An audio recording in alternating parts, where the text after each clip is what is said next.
السادات هيعمل ايه؟ الله يرحمه، والله العظيم ما حد عرف قيمته ولا دلوقتي.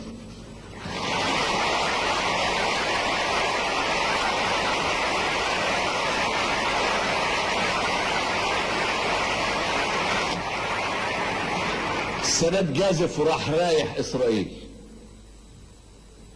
وراح لهم في عقر دارهم، مش مستسلم.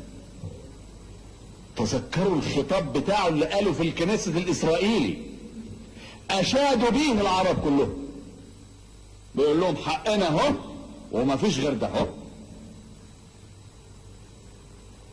حضراتكم كلكم طبعا ما تنسوش، شبابنا يمكن مش فاكره 77 كان سنه 6 سنين، بيشوف التلفزيون نعم،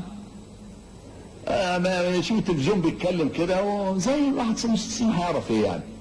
الرئيس بيخطب في الكنيسه، الرئيس بيخطب كل يوم يعني، وعارفين في الكنيسه